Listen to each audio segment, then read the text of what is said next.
Why does awareness always come after the reaction? Most people believe that first they understand, then they react. But in reality, it works the other way around. You feel something first. Your body responds, and only then does awareness arrive. This delay is not a failure of self-control. It is not a lack of intelligence, and it is not emotional weakness. It is how the brain is built.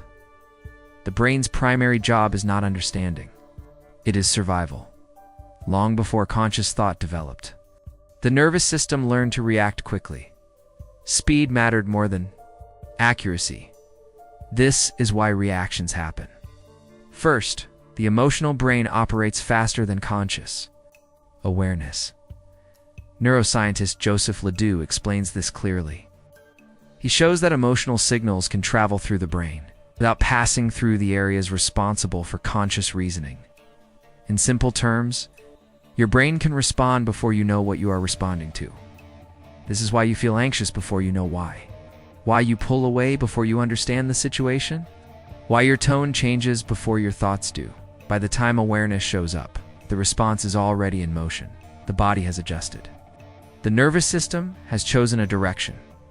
Awareness is not the starting point. It is the report that arrives afterward. Psychologist Daniel Kahneman describes this as two systems. One fast, automatic, intuitive. The other, slow, deliberate, analytical. The fast system reacts instantly. The slow system explains what happened. We often confuse explanation with control. We think that, because we can explain a reaction, we should have been able to stop it. But explanation is not intervention. It is interpretation. The fast system doesn't wait for permission. It doesn't ask, is this logical? Is this fair? Is this appropriate? It asks one question, is this safe? And it answers immediately. This is why awareness feels late, because awareness belongs to the slower system. By the time you become conscious of what you feel, your brain has already evaluated, risked, and chosen a response. This happens especially in emotional situations, relationships, rejection, conflict, uncertainty. Sigmund Freud, long before modern neuroscience, pointed out that much of our mental life is unconscious, not hidden in a dramatic way, but automatic processes running in the background, outside awareness. Shaping behavior, modern psychology no longer uses Freud's language, but the core idea remains. Most mental activity happens before consciousness. Awareness is not the driver. It is the narrator. It tells a story about what already occurred. This is why people often say, I don't know why I reacted like that. They're not avoiding responsibility. They genuinely don't know, because the reaction wasn't chosen. It was triggered. The brain is predictive. It doesn't wait for reality. It anticipates it, based on past experiences, patterns, and emotional memory. It predicts what is about to happen, and then it prepares the body. This preparation is the reaction. Awareness arrives later. Trying to make sense of it, this gap creates self-judgment. People blame themselves for reacting too quickly, for feeling something before thinking. Thinking was never meant to lead. Thinking was meant to follow. Clinical. Psychologist Carl Rogers emphasized that emotions are not mistakes to be corrected, but signals to be understood. The problem is not that reactions happen. The problem is expecting awareness to prevent them. Awareness doesn't stop reactions. It changes what happens next. It allows reflection, adjustment, repair, but it cannot erase what has already been activated. This misunderstanding causes frustration. People think, I know better. So why do I still feel this way? Because knowing is slow. Feeling is fast. The brain doesn't wait for insight. It waits for patterns to change. Repeated experiences slowly reshape prediction, not understanding alone. This is why insight without repetition rarely changes emotional reactions. Awareness comes after reaction because the system values speed over explanation, and it always will. This doesn't mean awareness is useless. It means awareness has a different role. It is not there to prevent the first response. It is there to influence the next one, to soften, to regulate, to redirect. Expecting awareness to arrive first is like expecting a smoke.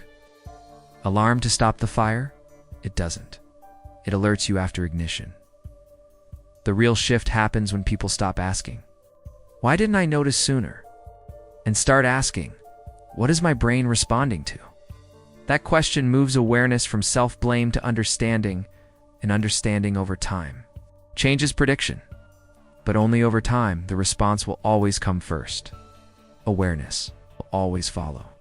That is not a flaw. That is the design. Because awareness arrives late, it often feels powerless. People notice the reaction after it has already shaped the moment. The tone has changed. The body has withdrawn. The emotion is already present, and then awareness asks the wrong question. Why didn't I stop this? But stopping was never its role. Psychologist Viktor Frankl spoke about the space between stimulus and response. But that space is not empty. It is brief, fragile, and often already influenced by automatic processes. By the time awareness enters that space, much of the response has already been selected. This is why emotional regulation is not about preventing reactions, but about shortening recovery. The reaction will happen. The nervous system will respond. What changes with awareness is not the beginning, but the duration. Without awareness, reactions run their full course. With awareness, they can soften sooner. Clinical psychologist Marsha Linehan, the creator of dialectical behavior therapy, emphasized that emotions are not problems to eliminate, but waves to ride. You cannot stop the wave from forming, but you can learn how not to drown in it. This reframes awareness. Awareness is not control. It is contact. Contact with the body, with sensation, with what is already happening. This contact allows the nervous system to return to baseline faster. The body learns through experience, not explanation. Repeated moments of awareness. During emotional activation, teach the brain that the reaction does not need to escalate. Over time, prediction changes. The brain begins to expect recovery, and that expectation matters. Psychologist Albert Bandura spoke about self-efficacy, the belief that one can handle what arises. This belief is not built by avoiding reactions, but by surviving them. Each time, awareness stays present instead of panicking about the reaction. The brain updates its model. This is intense, but not dangerous. Slowly, the response softens. Not instantly.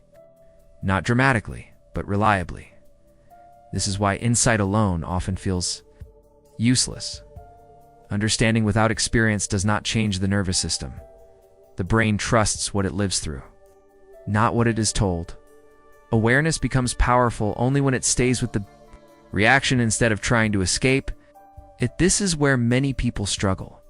They try to think their way out of feeling, but feeling does not listen to thought. It listens to safety. When awareness brings calm, attention instead of judgment, the nervous system relaxes. Judgment signals danger. Presence signals safety. This distinction is subtle, but critical.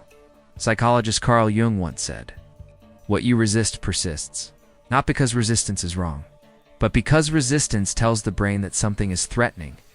Awareness that resists reinforces reaction. Awareness that allows dissolves it. This is why self-criticism makes reaction stronger.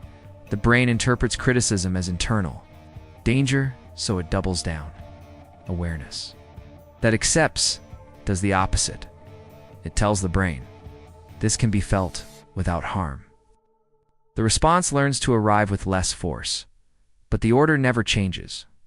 Reaction first, awareness second, and that order is not a failure.